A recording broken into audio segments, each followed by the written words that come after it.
ஸ்ரீராம ஜெயம். எல்லாருக்கும் நமஸ்காரம். கதவிருக்ஷாவின் நவராத்திரி உற்சவமான தேவியை அறிவோம் பகுதியுடைய முதல் நாளான இன்னைக்கு உங்கள் எல்லாரையும் சந்திக்கிறதுலையும் இந்த நிகழ்ச்சிக்கு உங்கள் எல்லாரையும் வெல்கம் பண்ணுறதுலையும் ரொம்ப சந்தோஷமாக இருக்குது. ஒவ்வொரு வருஷமும் நவராத்திரி போது இந்த தேவியை அறிவோம் நிகழ்ச்சியில் நம்ம பல க்ஷேத்திரங்களில் இருக்கிற தாயார் அம்பாளை பற்றி தெரிஞ்சுட்டு வந்துட்டுருக்கோம். அந்த வகையில் இந்த வருஷம் நம்ம என்ன கான்செப்ட், என்ன தீம் எடுத்துட்டு இருக்கோம்னாக்கா க்ஷேத்திர கீர்த்தனை, க்ஷேத்திர கீதம், க்ஷேத்திர ஸ்லோகம் அப்படின்ற கான்செப்டை எடுத்துட்டு இருக்கோம்.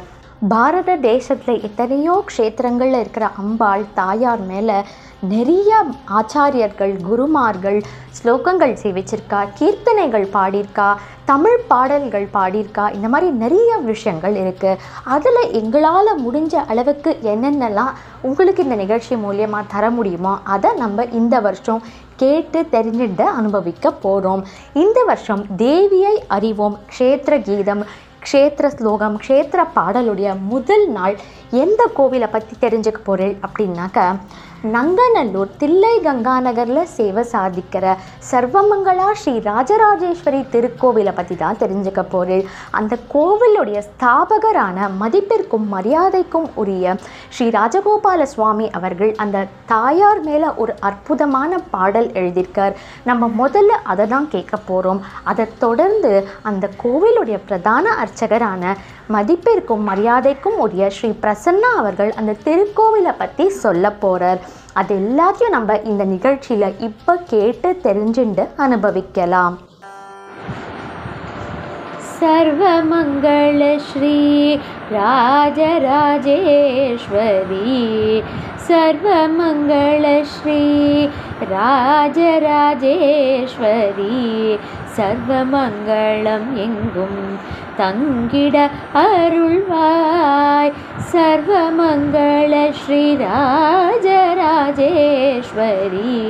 சர்வமங்களம் எங்கும் தங்கிட அருள்வாய், சர்வ சந்தோஷமும் சகல சௌபாகியமும், சர்வ சந்தோஷமும் சகல சௌபாகியமும், சர்வ ஜனங்களுக்கும் சாந்தியும் அருள்வாய், சர்வமங்கள ஸ்ரீ ராஜராஜேஸ்வரி.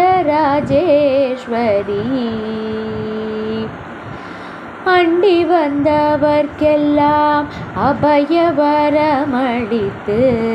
ஆதரிக்கும் அன்னையே ஆதிபராபரியே,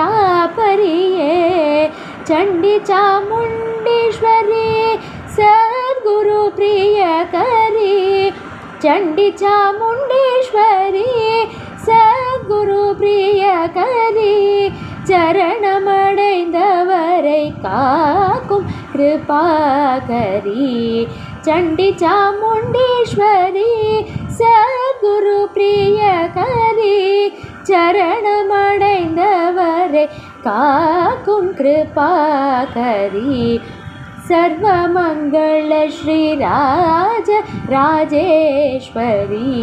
சர்வமங்களம் எங்கும் தங்கிட அருள்வாய், அன்பு அறிவு ஆண்மை அகம்புறம் நேர்மையும் ஆயுளாரோக்கியமும் அஷ்ட ஐஸ்வர்யமும், உன் புகழ் பாடியே உன்னடி போற்றவும், உன் புகழ் பாடியே உன்னடி போற்றவும், உலகினில் அமைதியும் ஓங்கிட அருள்வாய், உன் புகழ் பாடியே உன்னடி போற்றவும், உலகினில் அமைதியும் ஓங்கிட அருள்வாய், சர்வமங்கள ஸ்ரீ ராஜராஜேஸ்வரி, சர்வமங்களம் எங்கும் தங்கிட அருள்வாய், சர்வ சந்தோஷமும் சகல சௌபாகியமும், சர்வ ஜனங்களுக்கும் சாந்தியும் அருள்வாய், सर्वमंगल श्री राजराजेश्वरी सर्वमंगलम एंगुम सर्वमंगलम एंगुम सर्वमंगलम एंगुम தங்கிட அருள்வாய்.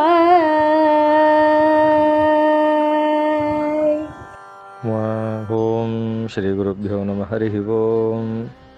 சர்வமங்களாராஜராஜேஸ்வரியே நமோ நமः.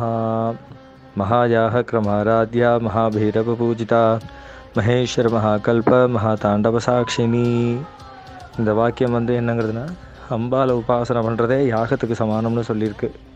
அப்பேற்பட்ட அம்பாள் நம்ம நங்கநல்லூத்தில் கங்காநகர் 16வது சர்வமங்கலா ராஜராஜேஸ்வரிங்கிற பேரோடு இருக்கா. இங்கே மூலஸ்தானத்தோட அம்பாளோட இடதுகை பக்கத்தில் பார்த்தீங்கன்னாக்கா ஒரு உற்சவமூர்த்தி இருக்கும். அந்த உற்சவமூர்த்தி ஸ்வயம்புமூர்த்தி. ராஜகோபால சுவாமிகள்ங்கிறவர் அம்பாளை உபாசனை பண்ணி அவருக்கு யாகத்திலேருந்து எழுந்து வந்த அம்பாள். அந்த அம்பாள் என்ன ரூபம்னு என்ன எதுன்னு தெரியாத இருக்கும்போது மகாபெரிய ஒரு மண்டலம் பூஜை பண்ணதுக்கப்புறம் சர்வமங்கலா ராஜராஜேஸ்வரி அம்பாளோட அனுகிரகம் கிடச்சி அவள் வந்திருக்கா. அவருடைய அருள்வாக்குலேருந்து வந்த அம்பாள் அது. அம்பாள் இங்கே 16 படி மேலே உட்காண்டிருப்போம். 16 படி மேலே 16 விதமான திதிநித்யாவோட 16 திதிநித்யாவும் 16 விதமான செல்வங்களோடு இங்கே இருக்கிறது ஐதீகம். ஒவ்வொரு தேவிக்கும் ஒவ்வொரு விதமான அம்சங்கள் உண்டு. இந்த 16 படி மேலே தேவியை பார்க்குறதுங்கிறது ரொம்ப விசேஷம். அம்பாள் வலது பாதம் தொங்க விட்டு இடது பாதம் அடிச்சுட்டு இருப்போம். இவ சிவசக்தி ஐக்கிய ரூபம். எல்லாருடைய அம்பாள் சன்னதியிலும் சுவாமியின் சிவனோட சன்னதி இருக்கும். இங்கே அம்பாள் சன்னதியில் சிவன் சன்னதி கிடையாது. சிவனோட அம்பாள் எப்போவுமே சேர்ந்து இருக்கிறதா ஐதீகம். வாணி ரமா சேவிதா அப்படிங்கிற மாதிரி அம்பாள் பக்கத்தில் எப்பயுமே லக்ஷ்மி சரஸ்வதி வெஞ்சாமர விஷ்ணு அவங்க கூட இருக்கிறதா ஐதீகம். அம்பாளோட 16 படி கீழே பார்த்தீங்கன்னா சங்கநிதி பத்மநிதியோடு இங்கே இருக்க அம்பாள். அந்த சங்கநிதி பத்மநிதி 16 படி மேலே தேவி இருக்கிறதுங்கிறது 16 விதமான செல்வங்களோடு இருக்கா. இந்த தேவியை பார்க்குறதுங்கிறது யாருக்கும் இல்லைங்கிற வார்த்தைக்கே இடம் இல்லை. நம்ம என்ன கேட்கணுங்கிறதுக்காக அவள் கொடுக்க தான் காத்துட்டுருக்கா. நம்ம கேட்குறத நல்ல விதமாக நமக்கு தகுந்த மாதிரி பார்த்து கேட்டுக்கணும். அப்பேற்பட்ட மூர்த்தி. இந்த அம்பாள் கையில் சூலமே கிடையாது. தன் கண்ணாலேயே எல்லாரையும் ரட்சிக்கிறதா ஐதீகம். இவள் கையில் சூலமும் கிடையாது. கையில் வலது கையில் பஞ்சபான புஷ்பம், இந்த கையில் இடது கையில் அம்பாள் கரும்போடு இங்கே இருக்கா. இந்த 16 படி மேலே இருக்கிற ராஜராஜேஸ்வரியோட இன்னொரு ஃபேமஸ் என்ன எதுன்னு கேட்டேன்னா பௌர்ணமிக்கு இந்த அம்பாள் தரிசனம் பண்ணுறது 51 சக்தி பீடம் பார்த்துக்கு சமானம். அதே மாதிரி இந்த தேவியை மேலே பார்க்குறதுங்கிறது அவ்வளோ சீக்கிரம் நடக்காத காரியம். என்ன ஏதுன்னு கேட்டேன்னா சந்நிதிக்கு இன்றைக்கி வரணும் போகணும் இந்த நேரத்தில் இருக்கணும் இவள் எழுதினா மட்டும்தான் அந்த தேவியை பார்க்க முடியும். ஸோ அதனால் ரொம்ப விசேஷமான மூர்த்தி. இந்த கோவிலோட இன்னொரு சிறப்பு என்னென்னா அம்பாள் இடது பக்கமாக வலது பக்கமாக பார்க்குறது ஐதீகம். வலது பக்கமாக ஏறும்பொழுது வளர்பிறை, இடது பக்கமாக இறங்கும்போது தேய்விரை. ஸோ நம்மளோட கஷ்டங்கள்லாம் பௌர்ணமி இந்த பக்கமாக வளர்ந்து தேவியை பார்த்ததுக்கப்புறம் அமாவாசையாக கரைகிறதா ஒரு ஐதீகம். அதுக்கப்புறம் நார்மலாக நமஸ்காரம் பண்ணிட்டு பிரதட்சணம் பண்ணுறது கோவிலோட ஐதீகம். ஸோ அந்த ராஜராஜேஸ்வரியை பார்க்கணுங்கிறத நினச்சாலே நமக்கு ஒரு முக்தி தான். அப்போ ஏற்பட்ட அம்பாள் பௌர்ணமி இன்னைக்கு இங்கே அம்பாளுக்கு ஸ்ரீசக்கர நவாவரண பூஜை. அம்பாளோட நட்சத்திரம் விசாகம். பௌர்ணமி இன்றைக்கும் விசாக நட்சத்திரத்துக்கு ஸ்ரீசக்கர பூஜை நடக்கும். அதனுடைய பிரசாதம் வாங்கிக்கிறதுங்கிறது ரொம்ப விசேஷம். அது அனுகிரகம் இருந்தால் மட்டும்தான் அந்த பிரசாதமும் கிடைக்கும். அதுலேயே ரொம்ப விசேஷம் இருக்குது. ஸோ அது அவளுடைய சங்கல்பம். இப்போ 16 நவராத்திரி உற்சவம் நடக்க போகிறது. அந்த நவராத்திரி உற்சவத்தில் தசமகா வித்யா ஹோமம் 2 வேளையும் ஹோமம் நவாவரண பூஜை அதுன்னு எல்லா விசேஷங்களும் நடக்கிறது. வருஷத்தில் ஒரு நாள் சுயம்புமூர்த்தி வாசலில் தேரில் வருவோம். வருஷத்தில் ஒரே ஒரு நாள் விஜயதசமி அன்றைக்கி எல்லா ஊர்லேயும் அம்பாள் அம்பு போடும். இந்த அம்பாள் கையில் சூலம் கிடையாது. இந்த அம்பாள் வதம் பண்ணுறதுக்கு உண்டான தேவி இல்லை. அதனால் இவள் என்ன பண்ணுவானாக்கா அன்றைக்கி விஜயதசமி அன்றைக்கி சண்டி ஹோமம், மறுநாளைக்கு ஏகாதசி அன்றைக்கி தேர். வருஷத்தில் ஒரு நாள் தேரில் வருவோம் அம்பாள். பார்க்குறதுக்கே ரொம்ப ஆசையாக இருக்கும், ரொம்ப விசேஷமாகவும் இருக்கும். ஸோ அதனால் சமய சந்தர்ப்பம் இருந்து எல்லாரும் அவசியம் தேவியை பார்க்க வரணுங்கிறத நான் பிரார்த்தனை பண்ணிக்கிறேன். ராம் ராம் ராம் ராம் ராம். நங்கநல்லூர் தில்லை கங்கா நகரில் நம்ம எல்லாருக்கும் சேவை கொடுத்துட்டு அனுகிரகம் பண்ணிட்டு இருக்கிற சர்வமங்கல ஸ்ரீ ராஜராஜேஸ்வரி கோவிலை பற்றியும் அந்த அம்பாளை பற்றியும் ரொம்ப அற்புதமாக விளக்கின ஸ்ரீ பிரசன்னா அவர்களுக்கு முதல் கண் நன்றிகள், நமஸ்காரங்கள். ஏன்னா நவராத்திரியில் எவ்வளவோ பிஸி ஸ்கெடியூலுக்கு நடுவில் எங்களுக்காக டைம் ஒதுக்கி இதை எங்களுக்கு பண்ணி கொடுத்ததுக்கு கதவிருக்ஷா சார்பாக மீண்டும் மீண்டும் நன்றிகள், நமஸ்காரங்கள். அற்புதமான விளக்கம் கொடுத்து அவர் சொன்ன மாதிரி இந்த திருக்கோவிலில் நவராத்திரியில் அற்புதமான ஹோமங்கள் நடக்கும், பூஜைகள்லாம் நடக்கும். அதோடைய விவரங்களை கொஞ்சம் டீட்டெயில்டாக நம்ம இப்போ தெரிஞ்சுக்கலாம். முதல்ல கணபதி ஹோமத்தில் ஆரம்பித்து கலச ஸ்தாபனம் நடக்கிறது. எல்லா நாட்களுமே 2 வேளைகளும் நவாவரண பூஜைகள் நடக்கிறது. ஸ்ரீவித்யா ஹோமம் கார்த்தால, சாயந்தரம் ஸ்ரீ காளி ஹோமம்ல ஆரம்பித்து தினம் 2 வேளையுமே ஹோமங்கள் நடக்கிறது. லலிதா சஹஸ்ரநாம ஹோமம் கார்த்தால, சாயந்தரத்தில் ஸ்ரீ தாரா ஹோமம் நடக்கிறது.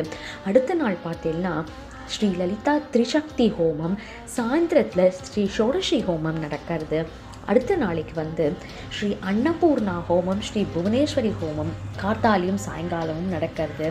அதுக்கப்புறமா ஸ்ரீ குருமண்டல ஹோமம், ஸ்ரீ சின்னமஸ்தா ஹோமம், ஸ்ரீ நகுலி வித்யா ஹோமம், ஸ்ரீ திரிபுர பைரவி ஹோமம், ஸ்ரீ திருஷ்டி துர்கா, சாந்தி துர்கா, சூலினி துர்கா ஹோமங்கள், ஸ்ரீ தூமாவதி ஹோமம், ஸ்ரீ மகாவாராகி ஹோமம், ஸ்ரீ பகுலாமுகி ஹோமம், ஸ்ரீ மாத்தங்கி ஹோமம், ஸ்ரீ காலாத்மிக ஹோமம் அப்படின்னு பலவிதமான ஹோமங்கள் நடந்து கடைசியாக சரஸ்வதி பூஜை அன்னைக்கு ஸ்ரீ மகா சண்டி ஹோமம் நடந்து சாயந்தரம் தான் பூர்ணாகுதி நடக்கிறது. விஜயதசமி அன்னைக்கு தெருத்தேர் மாமா சொன்ன மாதிரி அன்னைக்கு ஒரே ஒரு நாள் நம்ம எல்லாரும் தாயாரை புறப்பாடில் சேவிக்கலாம். இதோடைய பலன்கள்லாம் என்னன்னு பார்த்தோம்னாக்க, ஸ்ரீசக்கர நவாவரண பூஜைகளில் மனசில் நிறையா நிம்மதி, சந்தோஷம், ஆரோக்கியம், செல்வம், லாபம் இது எல்லாமே கிடைக்கும். அதுக்கப்புறமா தசமகா வித்யா ஹோமத்தில் நம்ம பார்ட்டிசிபேட் பண்ணோன்னாக்க மனசில் நிறையா ஆனந்தம் மட்டும் கிடைக்காம உற்சாகம், வாழ்க்கையில் ஒரு நம்பிக்கை இதெல்லாம் கிடைக்குமா. ஸ்ரீவித்யா ஹோமம் மறுபடியும் நம்ம வாழ்க்கையில் நிறையா ஆனந்தமும் ஆத்ம லாபமும் கொடுக்குமா. இந்த மாதிரி ஒவ்வொரு ஹோமத்தில் நம்ம பங்கெடுத்துக்க நம்ம வாழ்க்கையில் வெற்றி கிடைக்கும். புருஷ சுக்த ஹோமத்தில் குழந்தை செல்வம் கிடைக்கக்கூடிய அற்புதமான பலன் கொடுக்கக்கூடிய ஹோமம். ஸ்ரீசுக்த ஹோமமில் செல்வம் மிகு வாழ்க்கை, வியாபார வெற்றி, ஆரோக்கியம் இது மாதிரி இன்னும் நிறைய பலன்கள் கொடுக்கக்கூடிய அற்புதமான ஹோமங்கள் இந்த நவராத்திரியுடைய 9 நாளும் நடக்கிறது. நான் இந்த வருஷம் ஹோமத்தோடைய டீட்டெயில்ஸ் இருக்கிற கோவிலுடைய பத்திரிக்கை இந்த வீடியோவில் நான் அட்டாச் பண்ணுறேன். நவராத்திரி ஆரம்பத்திலேயே நம்மளுக்கு என்னென்னலாம் விசேஷங்கள் நடக்க போகுதுன்னு தெரிஞ்சுடுத்தோ. கண்டிப்பாக நவராத்திரி போது எல்லாரும் நங்கநல்லூர் ஸ்ரீ ராஜராஜேஸ்வரி கோவிலில் போய் அம்பாளை சேவிங்கோ. கை மேலே பலன் கொடுக்கக்கூடிய அற்புதமான தெய்வம் நங்கநல்லூரில் வாசம் செய்கிறவா எல்லாருக்குமே தெரியும். இந்த கோவிலை இது வரைக்கும் போய் பார்த்து சேவிக்காதவா டெஃபினட்டாக போய் சேவிச்சிடுவாங்கோ. தில்லை கங்கா நகர் 16வது தெருவில் இருக்குது. பழவந்தாங்கல் ஸ்டேஷன்லேருந்து வாக்கபிள் டிஸ்டன்ஸில் தான் இருக்குது. பேசும் தெய்வம் அன்னை ஸ்ரீ ராஜராஜேஸ்வரி நம்மளுடைய குறைகள் எல்லாத்தையும் தீர்த்து வைப்பா. பரிபூர்ணமாக அவகிட்ட சரணாகதி அடைஞ்சிட்டோன்னா போகிறோம், மற்ற எல்லாத்தையும் அவளே பார்த்துப்பான். அவள் நம்ம கூடவே இருந்து கையை பிடிச்சி நம்மளை அழிச்சுட்டு போய் நம்ம வாழ்க்கைக்கு என்ன வேணுமோ அதை பண்ணி வச்சுடுவா. அவ்வளவு அற்புதமான தெய்வம் சர்வமங்களா ஸ்ரீ ராஜராஜேஸ்வரி. நவராத்திரியோடைய முதல் நாள் முதல் ப்ரோக்ராம் இன்னைக்கு சர்வமங்களா ஸ்ரீ ராஜராஜேஸ்வரி திருக்கோவிலுடைய கீதத்தையும் கேட்டுட்டு கோவிலை பற்றின விஷயங்களையும் கேட்டுட்டு நவராத்திரி பூஜையை பற்றியும் நம்ம எல்லாரும் இன்றைக்கி தெரிஞ்சுட்டோம். இதெல்லாம் தெரிஞ்சிருந்தது இன்றைக்கி உங்கள் எல்லாருக்கும் கண்டிப்பாக பிடிச்சிருக்கும், ரொம்ப இன்ஃபர்மேட்டிவ் இருந்திருக்கும் அப்படின்னு நினைக்கிறேன். தினம் உங்கள் கதவிருக்ஷா சேனலில் இதே மாதிரி நல்ல நிகழ்ச்சிகள் வந்துட்டே இருக்குது. இதை தொடர்ந்து தேவியை போற்றுவோம் எங்கள் வீட்டு நவராத்திரி இன்னும் 2 நிகழ்ச்சிகள் பாக்கி இருக்குது. கண்டிப்பாக எல்லாரும் மிஸ் பண்ணாமல் அது எல்லாத்தையும் பாருங்கோ. எல்லாரையும் மறுபடியும் சீக்கிரமே அடுத்த நிகழ்ச்சியில் நான் சந்திக்கிறேன். அது வரைக்கும் நமஸ்காரம்.